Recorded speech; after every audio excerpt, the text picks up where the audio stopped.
Hello everyone, ఇలాంటి videos మీకు ముందుగా కావాలి అనుకుంటే మా ఛానల్ని సబ్స్క్రైబ్ చేసుకొని పక్కనే ఉన్న బెల్ ఐకాన్ని క్లిక్ చేయండి.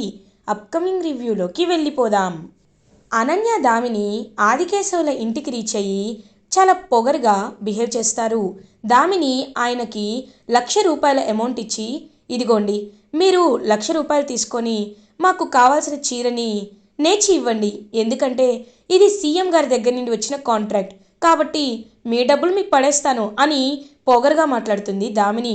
చూడండమ్మా, నాకు ఇంత పొగరుగా మాట్లాడి సమాధానం చెప్పే వాళ్ళ దగ్గర డబ్బు తీసుకొని పని చేయాల్సినంత కర్మ పట్టలేదు, కాబట్టి నేను మిమ్మల్ని తిరస్కరిస్తున్నాను, మర్యాదగా వెళ్ళండి అని చాలా మర్యాదగానే పంపించేస్తారు దామిని అండ్ అనన్యని ఆదికేశవులు.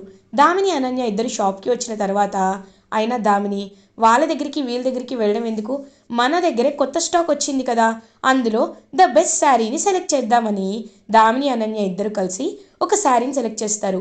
ఈ శారీ సీఎం గారి ముందు చూపిస్తే ఆయన ఖచ్చితంగా అట్రాక్ట్ అవుతారు అని ఒక శారీని వాళ్ళ స్టాక్లోనే సెలెక్ట్ చేసి పెట్టుకుంటారు అనన్య అండ్ దామిని. ఇది ఇలా ఉండగా ఆనంద భైరవి రోహిత్ ప్రీతి హనీమూన్కి బయలుదేరాలి అని న్యూస్ తెలుసుకోవడంతో ఇంకా చాలా హ్యాపీగా ఫీల్ అవుతారు కదా. సో అలా అన్ని విషయాలు చూసుకుంటూ ఉంటారు. అమ్మ ప్రీతి, మీకు సంబంధించిన ఫ్లైట్ టికెట్స్ కూడా బుక్ చేయమని చెప్పాను, రేపే మీరు హ్యాపీగా బయలుదేరండి, ఓకేనా అని అంటారు. థ్యాంక్ యూ సో మచ్ అత్తయ్య గారు అని ఇంకా అలా ఎంతో హ్యాపీగా ఫీల్ అవుతుంది ప్రీతి. ఇది ఇలా ఉండగా దర్శన్ శరణ్య ఆదికేశవుల ఇంటికి వెళ్ళడం, నేను శారీ నెచ్చి 2 ఇయర్స్ అవుతుంది, నేను ఈ పని చేయలేనమ్మా అని స్మూత్గా శరణ్య వాళ్ళ ప్రపోజల్ని రిజెక్ట్ చేయడం జరుగుతుంది. బట్ శరణ్య మాత్రం మొండిగా అక్కడే వాళ్ళ ఇంటి ముందే నించొని, లేదు ఆయన ఒప్పుకునేంత వరకు మనం ఇక్కడే ఉండాలి, ఇక్కడే నించోవాలి అని అంటుంది. దర్శన్ ఒక్కసారిగా షాక్ అయిపోతాడు. ఏంటి ఇక్కడ, నువ్వేం మాట్లాడుతున్నావు, ఆయన చెప్పను కాలు పట్టుకొని బ్రతిన్లాడినా నేను చేయను అంటున్నారు కదా, ఇక్కడే ఉండి ఆయన మనసు కరిగిపోద్దనుకుంటున్నావా, అస్సలు కరగదు అని అంటాడు దర్శన్. ఏవండి, నాకు ఆ నమ్మకం ఉంది, మీరు సైలెంట్గా ఉండండి అని ఇంకలా ఓపికతో ఎదురు చూస్తూ ఉంటుంది శరణ్య. అప్పుడే కరెక్ట్గా నైట్ అవుతుంది. ఇంకా నైట్ అయ్యేసరికి బాగా చీకటి పడిపోతుంది. దర్శన్ శరణ్య వైపు చూస్తూ, చూడు అప్పుడే చీకటి అయిపోయింది, ఇంక వెళ్ళిపోదాం పదా అని అంటారు. ఇవాళ మనం ఇక్కడే ఉంటున్నాం అని అంటారు. ఏంటి ఇక్కడ, నాకు ఆకలిగా ఉంది, ఫుడ్ లేదు ఏమీ లేదు, ఇక్కడ ఎలా ఉంటాం అని అడుగుతారు. నా దగ్గర ఒక ఐడియా ఉంది కదా అని కార్ దగ్గరికి వెళ్ళి డిక్కీలో నుండి బ్రెడ్ జామ్ తీస్తుంది. ఇదెప్పుడు పెట్టావు అని అడుగుతారు. మీరు ఆఫీస్కి వెళ్ళొచ్చే దారిలో మధ్యలో ఎప్పుడైనా ఆకలి వేస్తుందేమోనని బ్రెడ్ జామ్ మొన్నే పెట్టాను, కానీ అది మనకి ఇలా ఉపయోగపడుతుందని అస్సలు అనుకోలేదు అని ఇంకా ఎంతో హ్యాపీగా ఆ బ్రెడ్ జామ్ని ఇస్తుంది శరణ్య దర్శన్కి. ఇంకా దర్శన్ శరణ్య ఇద్దరు లాన్లో కూర్చొని అలా వాటిని తింటూ ఉంటారు. తిన్న తర్వాత శరణ్యకి ఒక మంచం దొరుకుతుంది. ఈ మంచంపై పడుకోవచ్చు అని హ్యాపీగా ఫీల్ అయ్యేసరికి దర్శన్ ఆ మంచాన్ని లాక్కొని నేనే పడుకుంటాను అని హ్యాపీగా పడుకుంటాడు. అదంతా చూస్తూ శరణ్య హ్యాపీగా వెళ్ళి కారులో నిద్రపోతుంది. ఇంకా దర్శన్ శరణ్య వైపు చూస్తూ ఉంటాడు. ఇది ఇలా ఉండగా మార్నింగ్ అయిపోతుంది.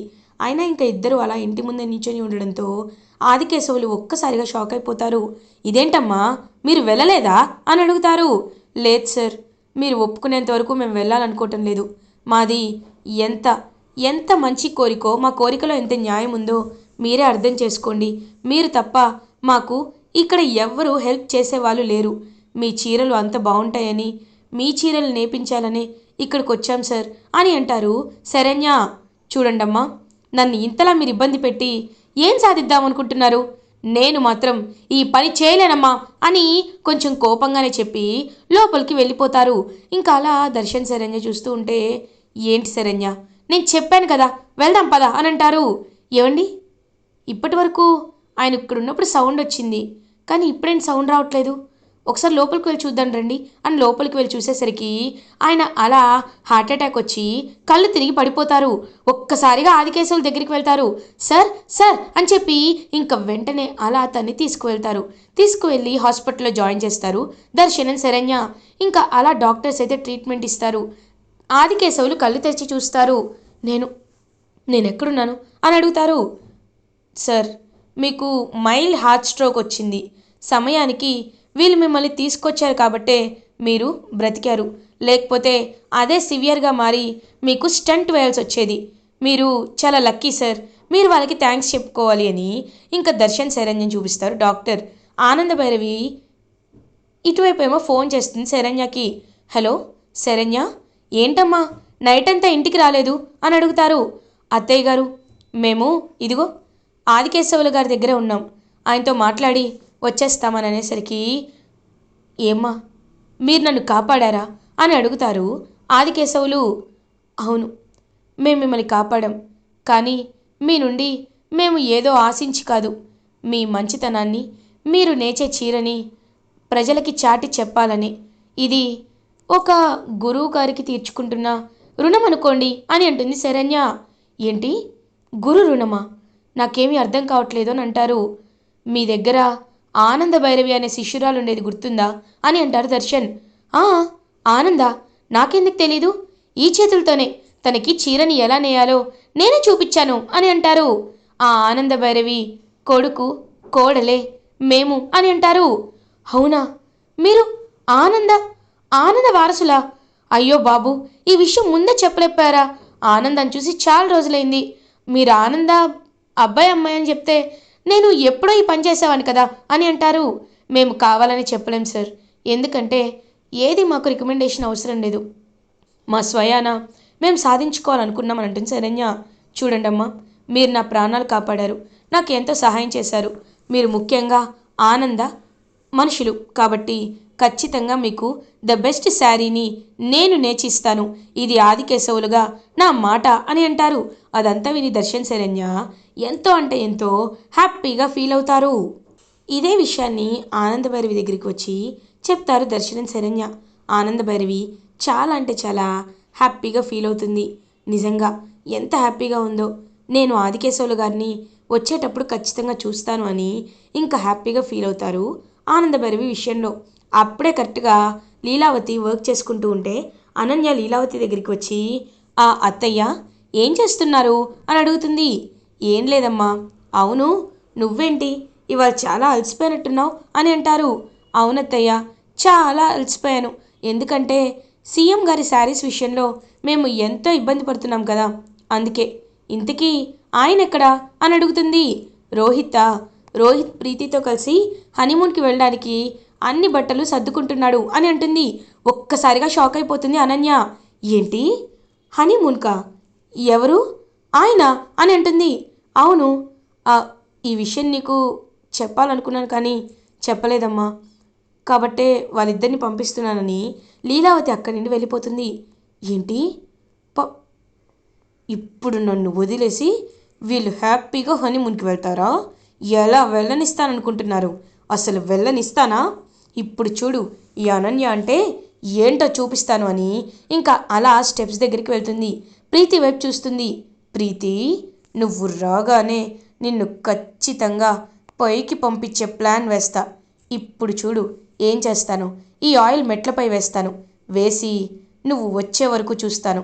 అప్పుడు నువ్వు పడిపోతావు, నీ నడుము విరిగిపోతుంది, వెంటనే నువ్వు పైకి పోతావు అని ఇంకా అలా ప్లాన్ వేసి ఆయిల్ వేస్తుంది. కరెక్ట్గా అదే టైంకి ప్రీతి నడుచుకుంటూ వస్తూ ఉంటే శరణ్య కూడా నడుచుకుంటూ వస్తుంది. అయ్యో అక్క, ఆయిల్ అక్క అని చెప్పి ఇంక ప్రీతిని పక్కకు లాగేసి అనన్యని అక్కడ వేసేస్తుంది. అనన్య ఒక్కసారిగా ఇంకా స్టెప్స్ పై నుండి దబా దబా పడుతూ కిందకు వస్తుంది. ఒక్కసారిగా అనన్య షాక్ అయిపోతుంది. ఏయ్, కనీసం చూసుకోవా అని అంటుంది. నేను చూసుకున్నానక్క, అందుకే నిన్ను పెట్టాను అని అంటుంది. ఏయ్, ఏమంటున్నావే అని అంటుంది. ఛీ, ఊరుకో. ప్రీతి అక్కని నువ్వు కావాలని దెబ్బలు తగిలేలా ప్లాన్ చేశావని నాకు తెలుసు, అందుకే నీకు ఇలాంటి జలక్కిచ్చాను, ఇంకెప్పుడు ఇలా చేయకని చెప్పి అలా అక్కడి నుండి వెళ్ళిపోతారు ప్రీతి అండ్ శరణ్య. ఇది ఇలా ఉండగా మార్నింగ్ అవుతుంది. ఆనందభైరవి వాళ్ళ ఇంటికి ఆదికేశవులు పట్టు శారీ పట్టుకొని వస్తారు. ఒక్కసారిగా ఆయన్ని చూసి అనన్య షాక్ అయిపోతుంది. అనన్యను చూసి ఆదికేశవులు కూడా షాక్ అయిపోతారు. ఇదేంటి వీళ్ళు ఇక్కడున్నారు అని చూస్తూ ఉంటారు. ఏంటి సార్, అడ్రస్ తెలియక వచ్చారా? ఆ రోజు మేము డబ్బులు ఇస్తే చేయమన్నారు, మరి ఇదెవరి కోసం తీసుకొచ్చారు అని అడుగుతుంది. నేను వచ్చింది మీకోసం కాదమ్మా, నా శిష్యురాలు ఆనంద కోసం. అమ్మా ఆనందా, ఆనందా అని పిలుస్తారు. గురువుగారు అని పరిగెత్తుకుంటూ ఆనంద భైరవి కిందకొస్తుంది. గురువుగారు ఎలా ఉన్నారు అని ఆశీర్వాదం తీసుకుంటుంది. నా ఆశీస్సులు నీకు ఎప్పుడు ఉంటాయమ్మా. నాకు తెలుసు నువ్వు ఈ స్థాయికి ఎదుగుతావని నేను మనస్ఫూర్తిగా నమ్మాను. అలాగే నువ్వు ఎదిగావు కూడా. నా ఆశీస్సులు నీకెప్పుడు తోడుగా ఉంటాయని హ్యాపీగా ఆశీర్వదిస్తారు. అదంతా చూస్తూ అనన్య దామిని ఇద్దరూ చాలా అంటే చాలా జెలస్గా ఫీల్ అవుతారు. అప్పుడే అమ్మ, మీ అబ్బాయి కోడలు ఇద్దరూ ఇంటికి వచ్చారు కదా, వచ్చి హ్యాపీగా మాకు ఒప్పించి పట్టుబట్టి చీరని నేచేలా చేశారు. అందుకే మీకోసం స్పెషల్గా తీసుకొచ్చాను, ఇదిగోండి అని ఇస్తుంటారు. ఇంకా ఇచ్చేసరికి దామిని చూసి చాలా ఇరిటేటింగ్ ఫీల్ అవుతుంది. పిన్ని, ఒక్క నిమిషం, మేము ఎంత డబ్బిచ్చినా ఆయన శారీని నేవలేదు, కానీ మీరు అడిగిన వెంటనే ఆయన శారీని వ్యూ చేశారు. అంటే దాని అర్థం ఏంటి? మాకు ఎంత బ్రతిమలాడినా వద్దని, మీరు ఎంత అడిగినా ఇవ్వమని మీరే చెప్పి పంపించారు కదా. మీరు ఈ విషయంలో మమ్మల్ని మోసం చేశారు పిన్ని, కాబట్టి ఈ శారీ మాకే దక్కాలి అని అంటుంది దామిని. ఒక్కసారిగా అనన్య హబ్బో పెద్ద ప్లానే వేసిందే అని అనుకుంటుంది. నిజమే, ఈ శారీ ఫస్ట్ మేమే వెళ్ళి అడిగాం కాబట్టి మాకే దక్కాలి అని అంటుంది అనన్య. అక్క, నీ బ్రెయిన్లో ఉన్నది బ్రెయినా లేకపోతే మట్టా? మీరు వెళ్ళారు, ఆయన రిజెక్ట్ చేశారు, తర్వాత మేం వెళ్ళాం, అప్పుడు ఆయన యాక్సెప్ట్ చేశారు. అలాంటప్పుడు ఈ శారీ మీకు చెందుతుందా మాకు చెందుతుందా? ఎందుకు ఇలా కావాలని ట్రాప్ చేస్తున్నావు అని అడుగుతుంది శరణ్య. అంటే రెండు కుటుంబాలు ఒకటే కదా, అలాంటప్పుడు ఈ శారీ మేమిస్తే ఏంటి మీరిస్తే ఏంటి? ఆనంద పిన్ని గారు, ఇప్పటికే మీ బిజినెస్ చాలా బాగుంది, కానీ నాది కొత్త బిజినెస్, కాబట్టి ఈ శారీ మాకు ఇచ్చేయాలంటే ఎంత డబ్బులు పెట్టాలో చెప్పండి, పెట్టేస్తాను అని అంటుంది దామిని. ఇంకా వెంటనే ఆనంద భైరవి అలా చూస్తూ ఉంటే శరణ్య, ఏంటేంటి ఇద్దరూ ఒకటే బిజినెస్సా? ఎంత డబ్బులు ఇచ్చి కొంటానంటావా? ఎలా ఇస్తావు? ఆయన కష్టానికి నువ్వు డబ్బు ఇవ్వగలవా? మేము రాత్రంతా చూసిన ఎదురు చూపులకి నువ్వు డబ్బులు ఇవ్వగలవా? చూడు దామిని, ఏదో చిన్న అమ్మాయి కదా అని మేము చాలా ఓపిక పడుతున్నాం, కానీ నీ విషయంలో ఏం చేయాలో కూడా నాకు అర్థం కావట్లేదు. పెళ్లి కార్డు ఆనందభైరవి అత్తయ్య గారికి ఇచ్చినప్పుడు ఇక్కడ ఉన్నది రెండు కుటుంబాలు, రెండు పెళ్లి కార్డులు ఇవ్వండి అని అడిగిన నువ్వే ఇప్పుడు మనది ఒకటే ఫ్యామిలీ అంటున్నావా? అంటే నువ్వు బిజినెస్కి ఇచ్చే వాల్యూని మనుషులకి ఇవ్వవా అని అంటారు. అంటే అది అని అంటుంది. వద్దు, ఇంకేం మాట్లాడద్దు అని అంటారు అత్తయ్యగా. ఆనందభైరవి ఏమో, అమ్మ శరణ్య, గొడవలు ఎందుకమ్మా, ఎలాగో ఎవరిచ్చినా మనం ఇచ్చినట్టే కదా, అవి దామినికి ఇచ్చేద్దాం అని అంటారు. అత్తయ్య గారు ప్లీజ్, ఈ విషయంలో మీరు ఎవరి ఫోర్స్కి లొంగిపోవద్దు, ఈ చీరని ఇచ్చేదే లేదు అని గట్టిగా చెప్తుంది శరణ్య. ఇంకా అనన్య దామిని ఇద్దరూ చాలా జెలస్గా ఫీల్ అవుతూ వాళ్ళ వైపే చూస్తూ ఉండిపోతారు. ఇది ఇలా ఉండగా నెక్స్ట్ డే మార్నింగ్ అవుతుంది. Anandabhairavi family, Leelavathi family and ఇంకొంతమంది అందరూ కలిసి ఆ షాప్కి ఎక్కడైతే సీఎం గారు ఉంటారో వాళ్ళ ఇంటికి వెళ్తారు. ఇంకా ఒక్కొక్క శారీని డిస్ప్లే చేసి చూపించమంటారు. అప్పుడే ఈ శారీ ఎవరు కట్టుకుంటే బాగుంటుంది?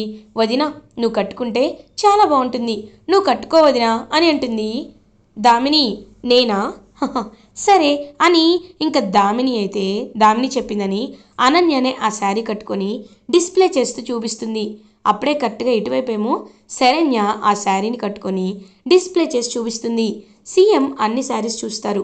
చూసి అన్నిట్లో కల్లా నాకు రాజ్కోటి టెక్స్టైల్స్దే నచ్చింది, సో నేను ఈ కాంట్రాక్ట్ని రాజ్కోటి టెక్స్టైల్స్కే ఇవ్వాలనుకుంటున్నాను అనేసరికి ఇంకా దామిని అలా చూస్తూ ఉంటుంది. ఏంటి సార్, అలాంటప్పుడు మేమందరం పిచ్చి వాళ్ళమా? మాకెందుకు, ఎందుకు ఈ అన్యాయం అని అడుగుతారు. చూడమ్మా, ఇందులో అన్యాయం ఏముంది? మా పిఏ మీకు వచ్చినప్పుడు డీటెయిల్స్ అన్నీ చెప్పారు కదా, నువ్వు అన్యాయం అనుకుంటే అది నీది తప్పవుతుంది, మేము కరెక్ట్గానే ఉన్నాం, ఇంకా డిస్కషన్ అక్కర్లేదు, వెళ్దామని చెప్పి ఇంకా సీఎం అక్కడి నుండి వెళ్ళిపోతారు. రాజ్కోటి టెక్స్టైల్స్ అంటే ఆనంద భైరవి టెక్స్టైల్స్కి ఈ కాంపిటీషన్కి ఆర్డర్ రావడంతో ఎంతో అంటే ఎంతో హ్యాపీగా ఫీల్ అవుతారు. అలా ఆనంద భైరవి ఫ్యామిలీ జలస్తో రగిలిపోతూ ఉంటుంది అనన్య అండ్ దామిని. ఇలా ఎపిసోడ్ ఎండ్ అవుతుంది. ఫర్దర్ ఎపిసోడ్ రివ్యూస్ ముందుగా మీకు కావాలి అనుకుంటే మా ఛానల్ని సబ్స్క్రైబ్ చేసుకోండి. Thanks for watching.